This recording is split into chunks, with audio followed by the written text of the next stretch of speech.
I am Jack Tremaine, 45, in the process of a divorce. I have 2 adult children, 22 and 20, when all of this happened, and was not a happy camper.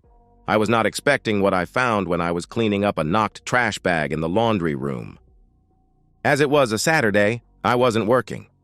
I was helping my wife Sharon do the housework because she was not feeling well.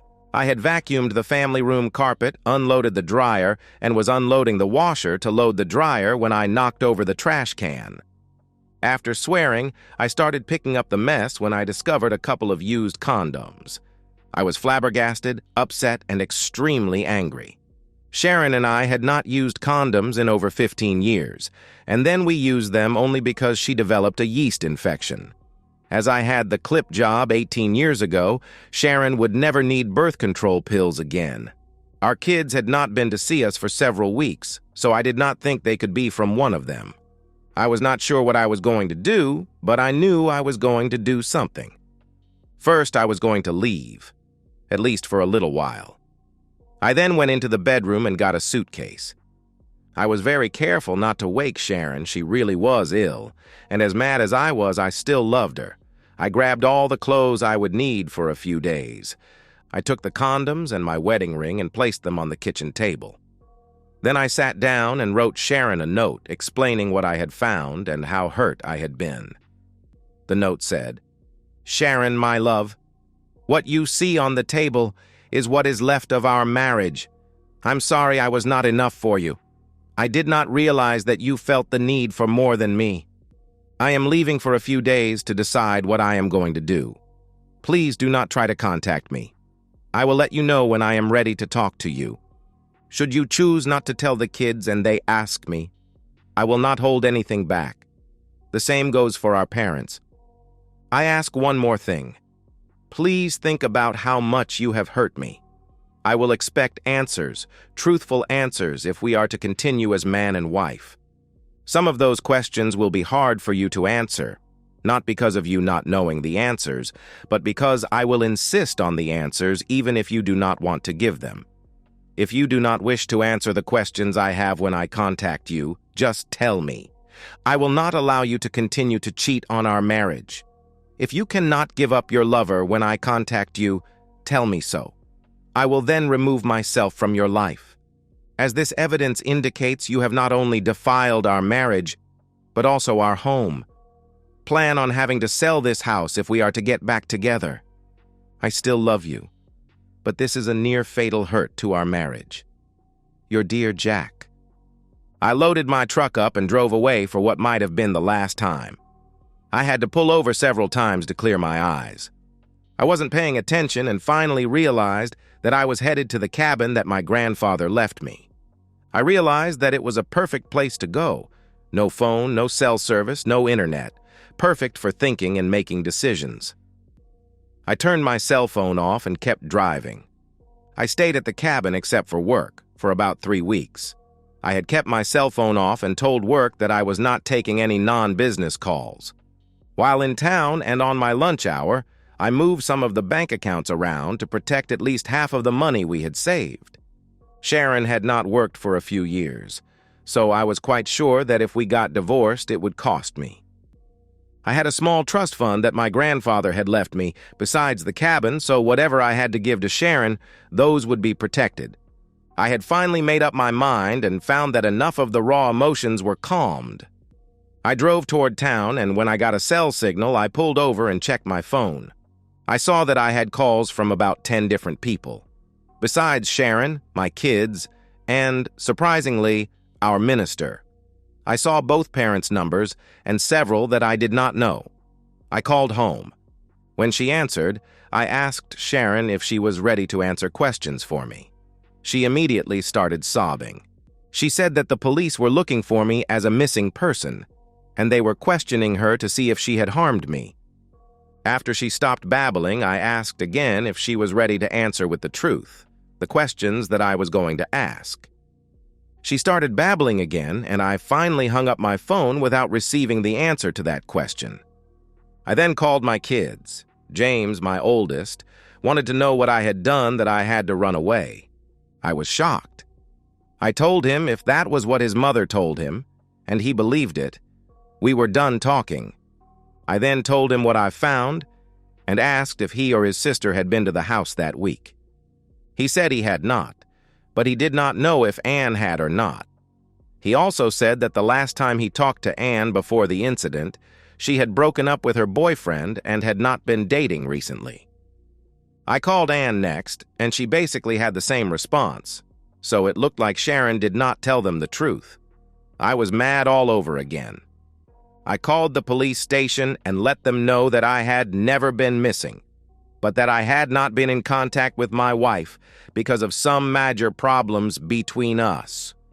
When I explained that my wife knew that I was not missing, they said she had made the missing persons report and they would talk to the prosecutor about a false police report.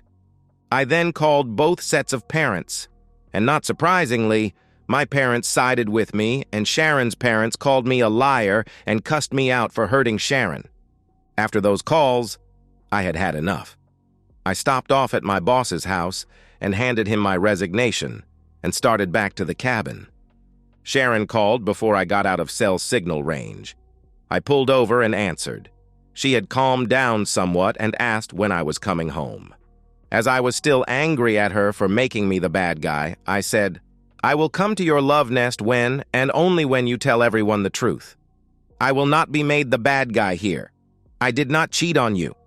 Those were not my condoms, and I will not accept that house as my home any longer." Sharon sniffled a little and then asked, "Where have you been? Why haven't you come home?"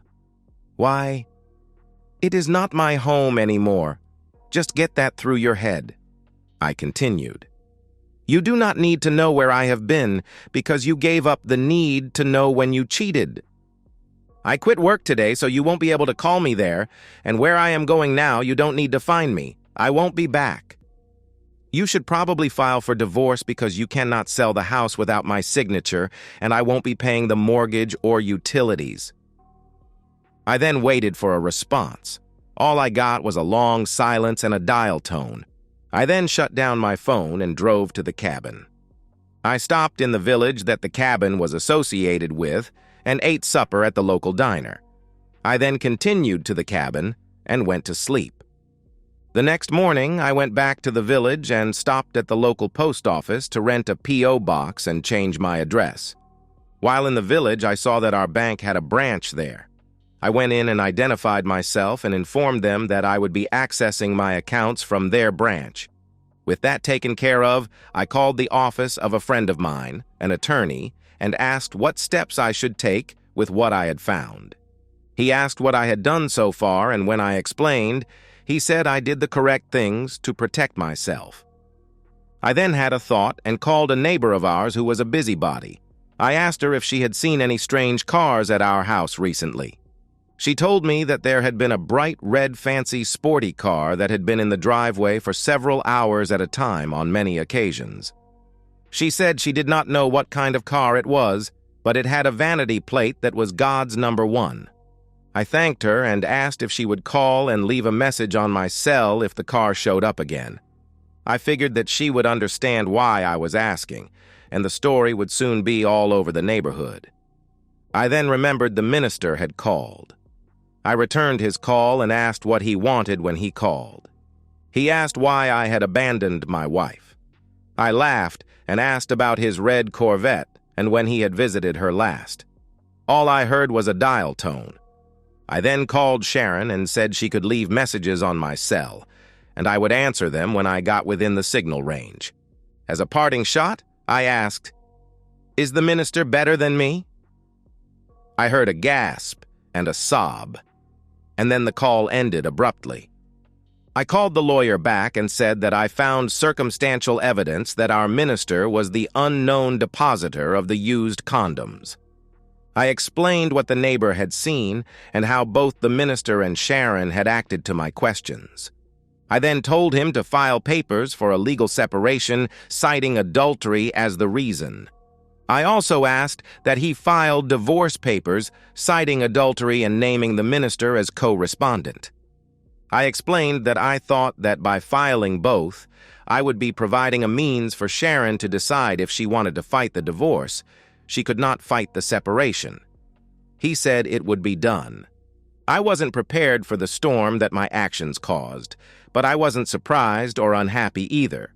The busybody neighbor let everyone in the neighborhood know about the red Corvette, and as several of the church deacons lived in the neighborhood, the minister was fired.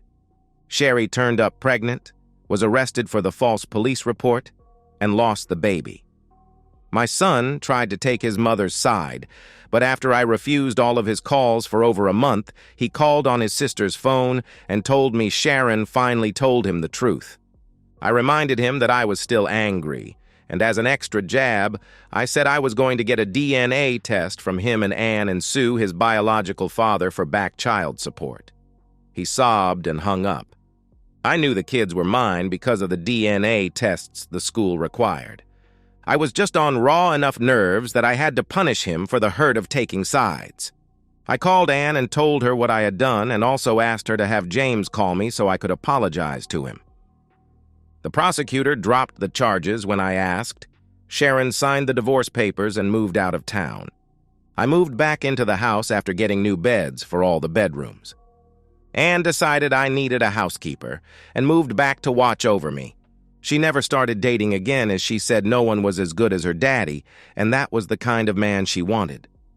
My old boss called and offered me a job that was a promotion that also allowed me to telecommute. Life is good. And that's the end of today's story. If you enjoyed it, please give this video a thumbs up and drop a comment below. Your support helps the algorithm push my content further. If you're new to the channel, don't forget to hit that subscribe button. It really helps me keep creating more stories for you. Thanks for watching, and I'll see you in the next one.